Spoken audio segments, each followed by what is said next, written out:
day, MAVROnians. Welcome to another exciting episode of MAVROnews Africa. Today's edition is a very special one as we have a guest in studio. His name is Flavour Wa'kaJehovah and he will be joining myself, Jessica Ndlovu, for the next few minutes to answer a few questions that we might have as the Triple M community.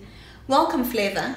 Hey, Jess. How are you today? I'm super cool, thanks. Awesome.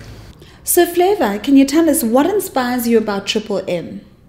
You know, it's a lot of things, but to cut things short is that, you know, the first person who introduced me to the system was a very old man. And then I read the paper that the papers that he left, only to find out that he left like 11 papers of the same thing. Oh dear. And then I went to him so that he could try to clarify what he left and everything. And then he couldn't clarify. But I had saw that there was a graph of, you know, unbelievable 30% monies and everything, the calculator of happiness. But I wasn't interested on the calculator of happiness. I was interested on the system because somehow I thought if this is what it is, then it just might be good. But it was too good to be true because he couldn't understand. Oh yes. And then I had to go back. And then, you know, that particular website that was there. And then I had to go online and start researching and everything. And that's where I was introduced to the ideology of Triple M. Okay. Can you please tell us a bit about yourself? Who is Flavour? Where is he from? And what is his role within the Triple M community? My name is Flavour Dubazana. Okay. You know, I was born and raised in Soweto, Snawane, Gauteng, blah, blah, blah, you know those things. When I was introduced to the system, and I had read everything just like I was telling you, and then I had decided to go for more help so that I could join from somewhere. I went to the same person, Babu Shabalala, so that he could introduce me to the people who registered him and so forth. And then it took me to, you know, my guider, my 10K plus guider, Mfigiseni Alson Mfigiseni Koza, Mr. Koza. Yes, Mr. Koza. Yes, Mr. Koza is one of the most humble, most hardworking, he's one of the best guiders there is. And currently, now me personally, through hard work and everything, I'm a 1K plus guider. I joined Triple M on the 3rd of January this year. Okay. And my first order came out on the 31st of Jan this year. And then, yeah. You never looked back? I never looked back. Generally, we have the same problem in the world. You understand? The 99% of the people of the world have the same problem. You understand? Our main problem is not politics. You understand? Our main problem is not what the politics sells us. Politics sells us things like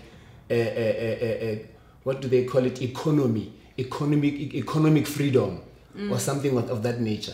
You know, we don't need economy. We need finance. When I'm hungry, I don't need economy. Economy is broad. This needs to be financed. You understand? My bills needs finance. They don't need economy. I will speak economy one day when I am financially stable. But as for now, we all need financial stability. And Triple M introduced one thing and one thing only: financial hope. So, what separates Triple M from any other opportunity that you've been presented with or any other opportunity that you've encountered? What makes Triple M unique? Number one, you know, there's never been a time where I think and woke up there's never been a time where I woke up thinking I'll be my own boss, you know. You know, when you have money that works for you, not actually working for money. Money that works for you. The little money that you have, works for you. You don't work for your money. 85% of the people of the world, they work for their money. You understand?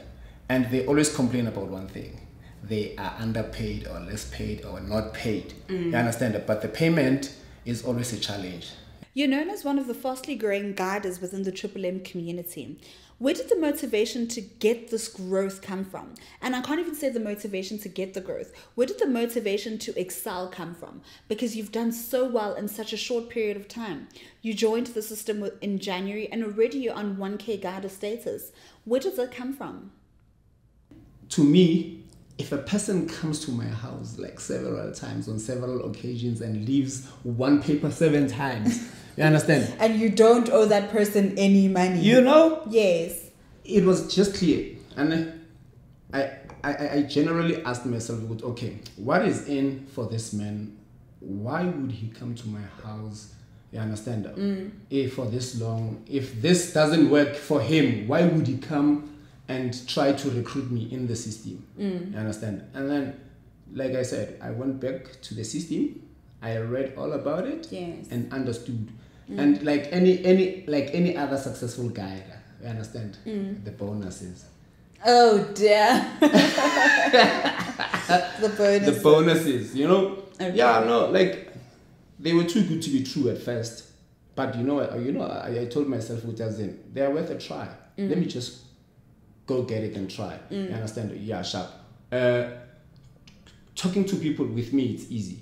Yes. You understand? Yeah. We've noticed. Yes. It's easy. And then what I actually did was I attended a few presentations when my guider was presenting and everything. I copied a few things from him and then I took it upon the streets.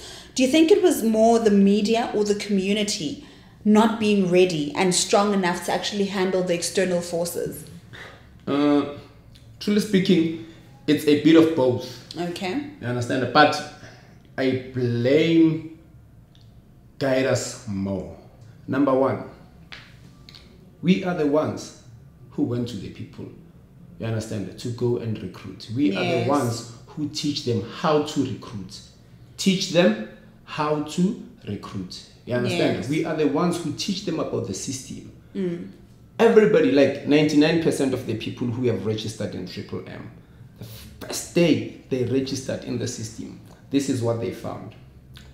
There was a question there which says, where did you hear about Triple M? I don't know if I'm putting it right. Yes, but it's along those lines. Yes. 99% of the people said one thing, from a friend, which simply means MMM was never introduced by the media. It wasn't for the media. You understand? So people had to trust each other because it was a word of mouth promotion. And we must always acknowledge one thing: the people we recruit. If you know the person you are recruiting in your location is a tsotsinyana, why recruit that person? Because you know he's going to rob old people in the system. You understand? So the guiders are the ones who are a problem to the system. At least avail yourself, go to wherever where you were holding your presentations, go tell people something. Yeah. You understand? Make them to come back at ease. Make them, stabilize the situation. That is why you are a guider. Now let's go to the restart once again. Some people blamed the greediness of guiders. Do you think it's fair to blame the guiders, or do they actually work for and have earned the people that they've put in and the money that they've made? Is it fair for us to say the guiders are the ones that should be blamed for this, or the media should be blamed for this? What's your take on that? Personally, I would tell you this. I can't blame guiders that much. But for getting their bonuses and everything, I can't blame guiders for that. You understand? Because even if they didn't withdraw those bonuses would still be in their POs as old Mavros. Yeah. You understand? And those old Mavros, they would still belong to them. You understand? So the question of the bonuses and everything, I don't think it's what we can stop that. A lot of people don't seem to be sure what it takes to stabilize and get paid the pure Triple M way again.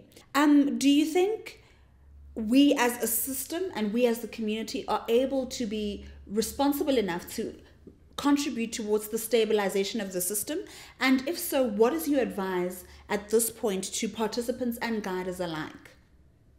When you get to your PO, we provide help and we get help. It's a two-way stream. Our only problem as Triple M members in general is that we want to provide help only with what we have in our pockets, with money.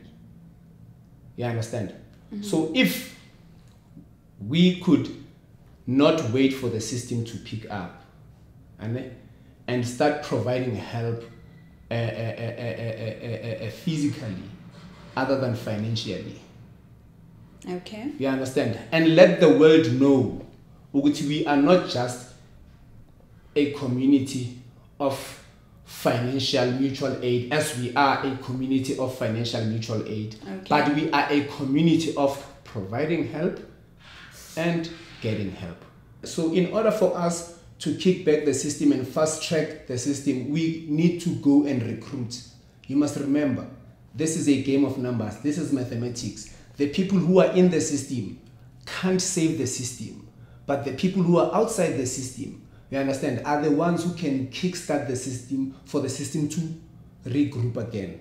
And in closing, what are your last words for the Triple M community? There's hope. One word. There's hope. There's hope. Just hang in there. It's not about the old Mavros, but it's about understanding our battle. If the people go back and help each other physically, you understand, this thing will restart easily and quickly. But if they think popping out those 100 rands or 500 rands, or no matter how much you put in to try and restart the system, you understand, if you are in the system trying to do that particular thing, I don't think it makes mathematical sense, because the system will end up owing more, because your money that you put in today will still have to grow, and you still want to release your old Mavros. So the people who can save the system, it's actually the people we left outside, the people who were condemned by the media, the people who were condemned by the banks. But to the people of the world, I assure you, there is hope. Thank you so much, Flavour. Those are absolute words of wisdom, and that was extremely insightful. And thank you so much for joining us, Flavour. Thank you. No, thanks to you too, man. That was our interview with Flavour Wa'kaJehovah right here on MAVRONews Africa Newscast. Please do stay tuned for our headlines coming up right after this. These are the events that made news this past week. A charity event at the Twilight Children's Home, and a presentation in Thembisa.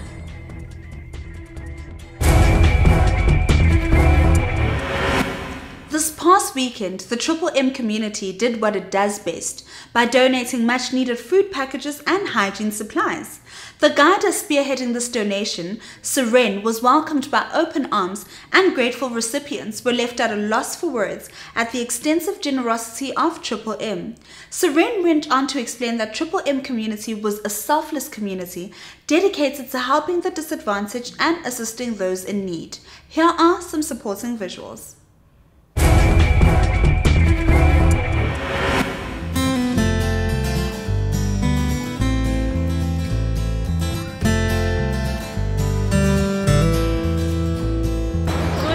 My name is Seren. I'm here today representing MMM. MMM is just a community of people helping each other selflessly. So that's why today we are here at Twilight Children's Home, just to donate a few things here that we have, just to show that we care for each other, since MMM is all about the community. So I just want I just give you this moment just to introduce Twilight. Okay, my name is Walter Piri. I'm working for Twilight Children as the operations manager. I've been with Twilight Children for 11 years. Twilight Children has been in existence since 1983. It started as a soup kitchen where they were feeding people, homeless people in the street. and they've realized that while they were feeding older people, they find that there were younger ones also, and they decided to have a shelter. This is where it started. In 1998, they managed to get a shelter where they accommodated all the boys in. And now we accommodate boys from the age of 8 to 18. At the moment, we've got plus minus 20 boys in the shelter. In more events, Guider Flavour organized a memorable and dignified presentation in Rabasotho, Thembisa, where she explicitly and accurately described the philosophy and aspirations of the M community with conviction and compassion. She delivered a compelling presentation which clarified the intention to restart and dispelled the heinous rumors that M has gone under. Here are some supporting visuals.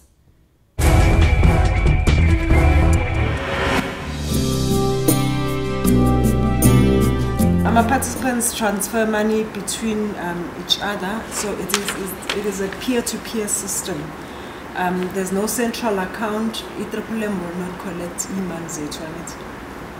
Okay, and then MAVRONews wako, after you deposit imali, they grow by 30% per month in growth, not in interest, because MAVRONews is not a bank, MAVRONews is not an investment scheme.